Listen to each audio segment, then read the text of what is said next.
সোনারগাঁয়ে আতঙ্ক, ধরাছোঁয়ার বাইরে শীর্ষ সন্ত্রাসী কিলার রাসেল।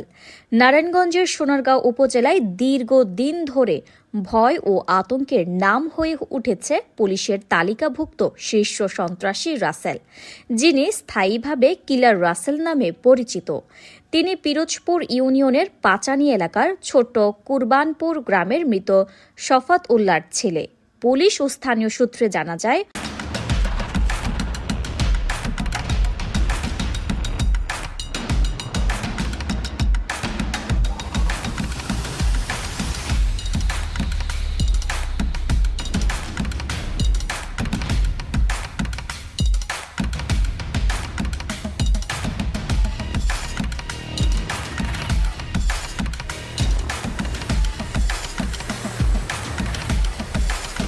হত্যা চেষ্টা, মাদক ব্যবসা, চাঁদাবাজি ও সন্ত্রাসী কর্মকাণ্ড সহ রাসেলের বিরুদ্ধে মোট 18টি গুরুতর মামলা রয়েছে।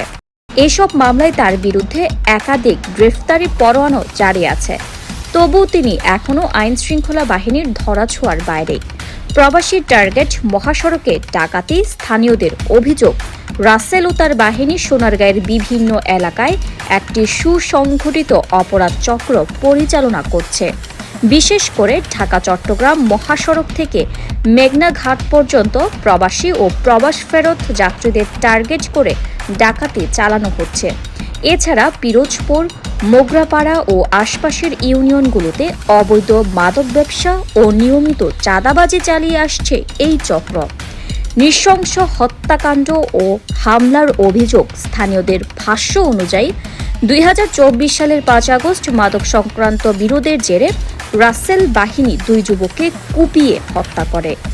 একই ঘটনায় অন্তত 8 জনকে কুপিয়ে হত্যার চেষ্টা চালানো হয়। ভুক্তভোগীরা থানায় মামলা দায়ের করলে সন্ত্রাসী রাসেল ও তার সহযোগীরা মামলা তুলে নেওয়ার জন্য চাপ ও হুমকি দিতে থাকে। অভিযোগ রয়েছে, মামলা তুলে নিতে অস্বীকৃতি জানালে ভুক্তভোগীদের বাড়িঘর ভাঙচুর করা হয় এবং 3টি বাড়িতে অগ্নিসংযোগ চালানো হয়। এই ঘটনায় পুরো এলাকায় চরম আতঙ্ক ও নিরাপত্তাহীনতা ছড়িয়ে পড়ে। পুলিশের ভূমিকা নিয়ে প্রশ্ন।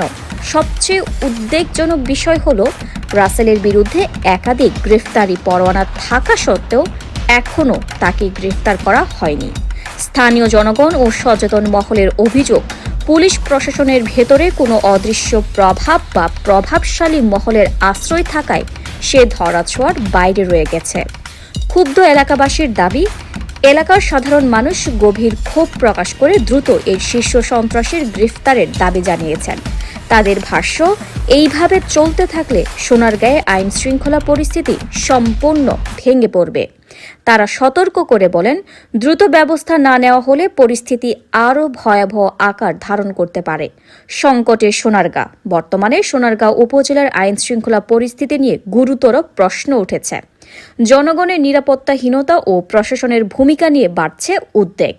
এলাকাবাসীর মতে, শীর্ষ সন্ত্রাসী রাসেলকে গ্রেফতার না করা হলে সোনারগাঁয়ের ভবিষ্যৎ আরও অনিশ্চিত হয়ে পড়বে।